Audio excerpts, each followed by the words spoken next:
El vapor era espeso, pesado y cargado con el aroma de hierbas secas. Cerré los ojos sintiendo como el calor del temazcal penetraba en cada poro de mi piel. Fuera, la noche de San Miguel de Allende era fresca, pero aquí dentro, el aire era un abrazo sofocante. La luz de una única vela parpadeaba, proyectando sombras danzantes sobre las paredes de piedra.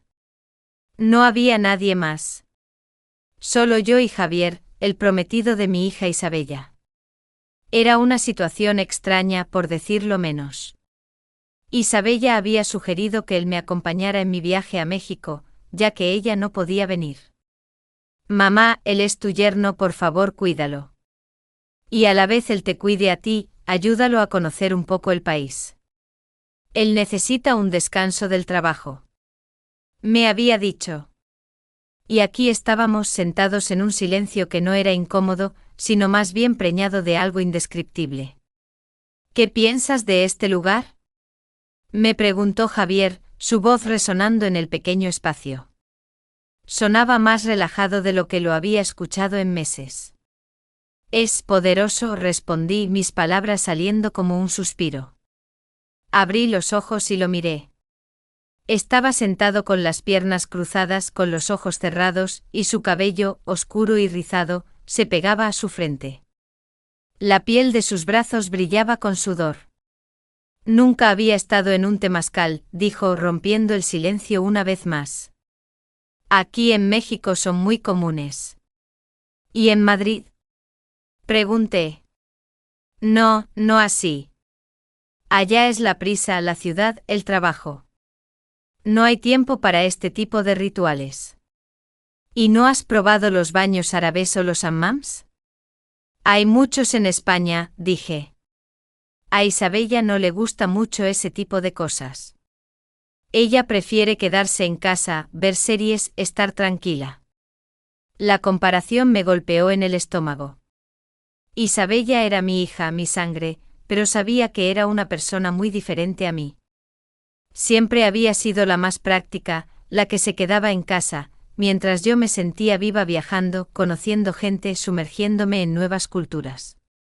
Me di cuenta de que Javier, con su inquietud, su sed de algo más, era más como yo de lo que yo misma me había atrevido a pensar. En ese momento, en la penumbra del temazcal, sentí una conexión que era tan fuerte como el calor que nos rodeaba. Eres un buen hombre, dije, y él abrió los ojos. Me miró y su mirada me atravesó. ¿Por qué lo dices?, preguntó, su voz un susurro. Porque eres demasiado correcto, respondí sin pensarlo dos veces. ¿Qué hay de malo en ser correcto? A veces la corrección te impide vivir, le dije, y la verdad de mis palabras resonó en el aire denso. Ninguno de los dos dijo nada más. El silencio que siguió fue elocuente. Había en él una advertencia, una frontera invisible que sabíamos que no debíamos cruzar. Pero el aire ya estaba enrarecido, y cada minuto que pasaba, esa frontera se desdibujaba un poco más. Salimos del temazcal, sintiendo el choque del aire fresco de la noche en nuestra piel. La niebla del vapor se disipaba a nuestro alrededor. Nos vestimos en silencio y salimos a las calles adoquinadas. La luz de las farolas doradas se reflejaba en el suelo húmedo. Javier caminaba a mi lado, un poco más cerca de lo que debería. Sentía su presencia, la calidez que irradiaba, a pesar del aire fresco. El olor de las flores de bugambilla llenaba el ambiente, y el sonido de una guitarra lejana flotaba en la brisa. Todo era demasiado perfecto, demasiado romántico. Demasiado peligroso. ¿Sabes que estamos jugando con fuego, verdad?, le pregunté, mi voz baja, casi inaudible. Se detuvo y me miró a los ojos. Su mirada era un abismo, un pozo de emociones que no me atrevía a explorar. Lo sé, respondió. ¿Y qué? ¿Y qué?, repitió, y en su voz había un desafío, una invitación. Esa incertidumbre, esa pregunta sin respuesta, me arrastraba más que cualquier otra cosa. El calor del temazcal no solo había quemado mi cuerpo, sino también mi mente. Caminamos en silencio por las calles empinadas, cada paso como un salto al vacío. Cuando llegamos a la entrada de mi casita, el silencio se volvió insoportable. Quería decirle que se fuera, que olvidara todo, pero no podía. Quería saber qué pasaría. ¿Quieres pasar a tomar un té de manzanilla? Le pregunté. Él movió la cabeza, como si estuviera sopesando la oferta. Finalmente asintió, pero no se movió de la puerta.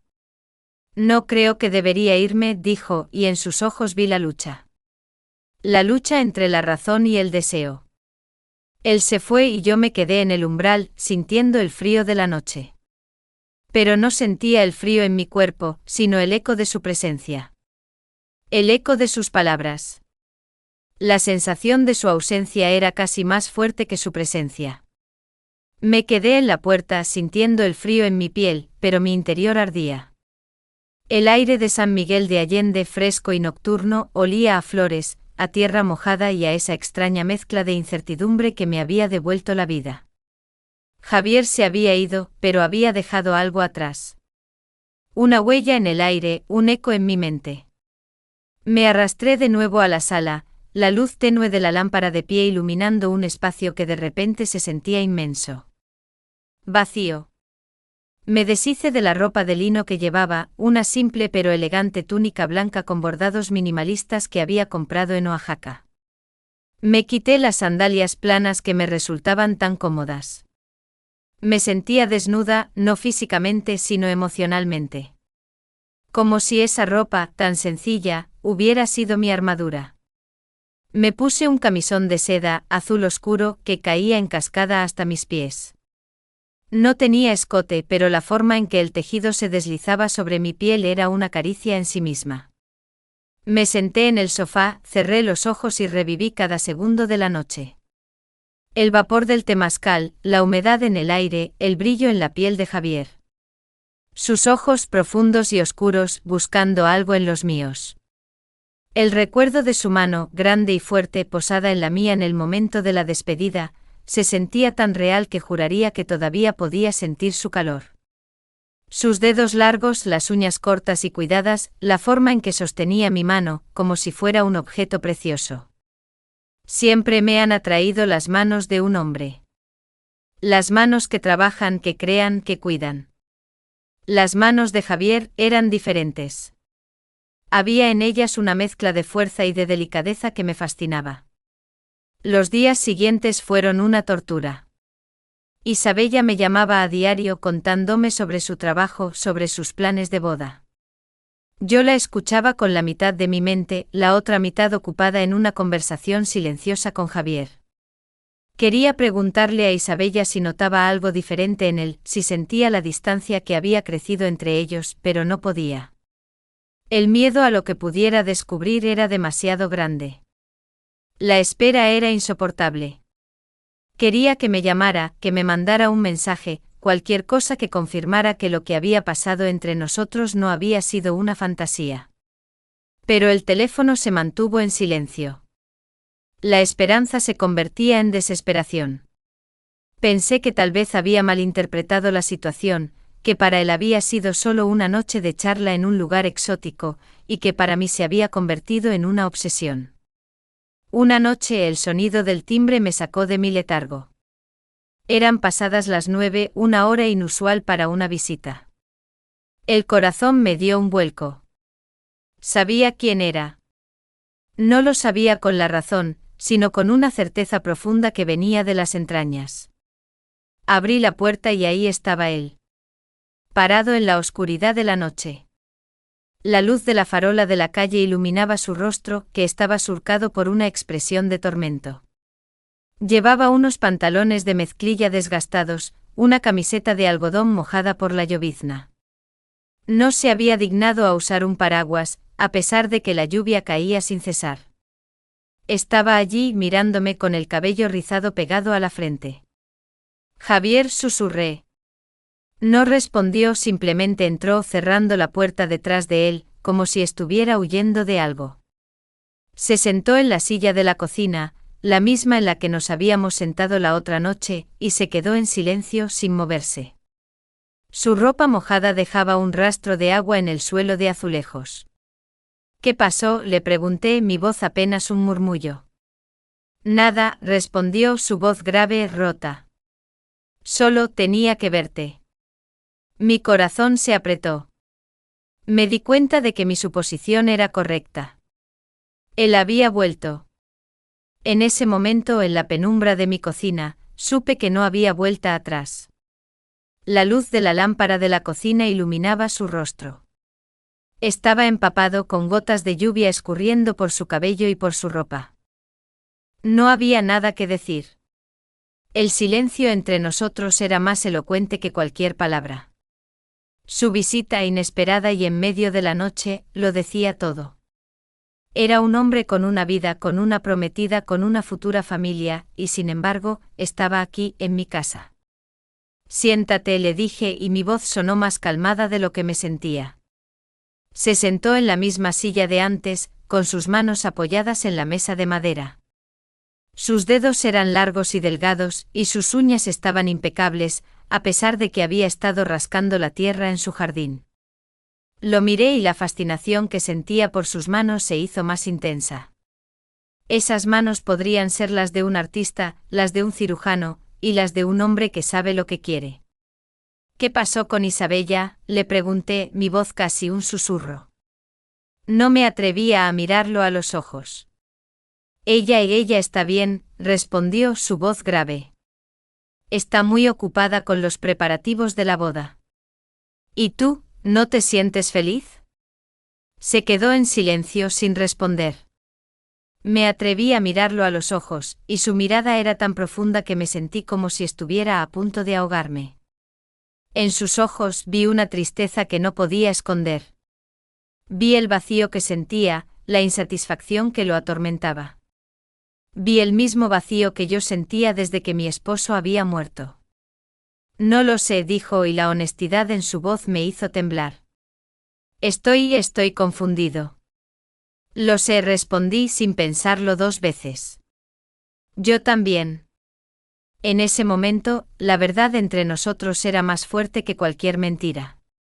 Estábamos sentados en mi cocina, 2 personas que se suponía que no debían estar ahí, 2 personas que jugaban un juego que no debían. Me levanté y le hice una taza de chocolate caliente, algo que mi esposo siempre me hacía cuando me sentía triste. Toma, le dije y le ofrecí la taza. Él la tomó y sus dedos rozaron los míos. El roce fue como una descarga eléctrica y sentí que mi piel ardía. Él también lo sintió porque sus ojos se abrieron de par en par, y su mirada se volvió más intensa. Nos sentamos en silencio, el único sonido era el de la lluvia golpeando la ventana. Él bebió el chocolate caliente y yo lo miré. Miré sus manos, sus ojos, su boca. Me sentía atraída por él de una manera que me asustaba. Me sentía atraída por su vulnerabilidad, por su tristeza. Me sentía atraída por la posibilidad de vivir una vida que nunca había vivido. ¿Por qué viniste, Javier?, le pregunté, mi voz un susurro. Sabes que esto no está bien. Lo sé, respondió. Pero no puedo dejar de pensar en ti. Esas palabras me golpearon como una ola. Sentí que mi corazón se rompía en pedazos. Era una verdad tan dolorosa como hermosa. Quería decirle que yo sentía lo mismo, que no podía dejar de pensar en él. Pero no podía. No podía traicionar a mi hija, a mi propia sangre. En ese momento supe que no había vuelta atrás. La línea entre la verdad y la mentira se había borrado, y ahora estábamos en un lugar oscuro, donde las reglas no importaban. El peso de la culpa era un nudo en mi estómago, un mal sabor en la boca que no se iba ni con el chocolate caliente. La lluvia golpeaba con más fuerza la ventana, como si el cielo estuviera intentando ahogar el fuego que ardía entre nosotros. Javier y yo estábamos sentados, separados por una mesa, pero unidos por una tensión que se podía cortar con un cuchillo. Él miraba fijamente el chocolate en su taza, como si fuera la cosa más interesante del mundo. Yo, en cambio, no podía apartar la mirada de sus manos. Eran manos fuertes como las de un escultor, pero con una delicadeza en los dedos que me fascinaba. Me imaginaba cómo serían sus manos sosteniendo una guitarra, acariciando las cuerdas, haciendo que la música cobrara vida. O cómo serían sus manos creando algo hermoso, pintando un cuadro, esculpiendo la arcilla. Nunca antes me había fijado en las manos de un hombre de esa manera. Y ahora, no podía dejar de pensar en ellas. ¿Qué ves?, me preguntó sin levantar la vista. Nada, mentí, pero sabía que él sabía que estaba mintiendo. Él levantó la vista y me miró a los ojos. Su mirada era penetrante, como si pudiera leer mis pensamientos. Dime la verdad, me dijo, y su voz era suave pero firme. Dime lo que piensas. No sabía qué decir. Quería decirle que estaba pensando en sus manos, en su belleza, en la forma en que me hacían sentir. Pero no podía. No podía traicionar a mi hija, a mi propia sangre. Pienso en la vida, dije, y mi voz era casi un susurro. En cómo a veces las cosas no son como las planeamos. Él sonrió, pero su sonrisa era triste. Eso lo sé, dijo, y luego se quedó en silencio. El silencio volvió, pero esta vez no era incómodo. Era un silencio lleno de significado, de secretos y de promesas. ¿Por qué?, le pregunté y mi voz se rompió. Porque vienes aquí, porque me miras de esa manera, porque me haces sentir. No pude terminar la frase. Porque me siento vivo cuando estoy contigo, me interrumpió, y sus palabras me golpearon como un puñetazo en el estómago. Me siento vivo y al mismo tiempo me siento muerto porque sé que no puedo tenerte. Esas palabras me hicieron temblar. Me di cuenta de que él estaba sintiendo lo mismo que yo. El mismo fuego, la misma desesperación. En ese momento las barreras entre nosotros se derrumbaron por completo. No éramos suegra y yerno. Éramos un hombre y una mujer, unidos por una atracción prohibida, por un deseo que nos consumía. Él se levantó y se acercó a mí. Yo no me moví. Solo lo miré. Él se inclinó y sus labios se acercaron a los míos. El aire se volvió más denso, el tiempo se detuvo. Y justo cuando creí que iba a besarme, se detuvo. Sus ojos profundos y oscuros me miraron. Eran ojos llenos de deseo, pero también de miedo. No puedo, susurró, y luego se alejó. Se fue y yo me quedé sintiendo el eco de su no puedo en mis oídos. En ese momento supe que esta historia no había terminado. Solo estaba empezando. La noche que siguió a su partida fue una de las más largas de mi vida. Me quedé sentada en la cocina, la oscuridad y el silencio de la casa amplificando el eco de sus palabras. Su no puedo resonaba en mi mente, un recordatorio constante de la línea que casi cruzamos. El peso de la culpa era abrumador. Me sentía como una traidora, no solo a mi hija, sino a mí misma, a todos los principios por los que había vivido. Y sin embargo, el miedo no era lo único que sentía. Había una extraña sensación de orgullo. Había vivido algo que la mayoría de la gente solo puede soñar. Algo prohibido, algo peligroso, algo real. Y ese algo, por más doloroso que fuera, me hacía sentir viva. Me fui a la cama, pero no pude dormir. Mis pensamientos se arremolinaban como hojas secas en el viento, reviviendo cada momento de la noche. El calor del temazcal, la mirada de Javier, el roce de su mano, la tensión en el aire. Todo era tan vívido que juraría que todavía podía sentirlo. El amanecer trajo consigo un sol de un rosa y naranja tan intensos que pintaron el cielo sobre San Miguel de Allende. Me levanté, me duché y me vestí con un sencillo vestido de algodón. Era un vestido de un azul brillante, uno de mis favoritos. Era simple, pero me hacía sentir cómoda y segura. Me puse unas sandalias de cuero y salí a la terraza. El aire de la mañana era fresco y olía a café y a pan recién horneado. Tomé una taza de café, pero no pude beberla. Mi mente estaba en otro lugar. Estaba con Javier en algún lugar de la ciudad, lidiando con el mismo torbellino de emociones que yo. Me pregunté qué estaría pensando, si estaría tan atormentado como yo.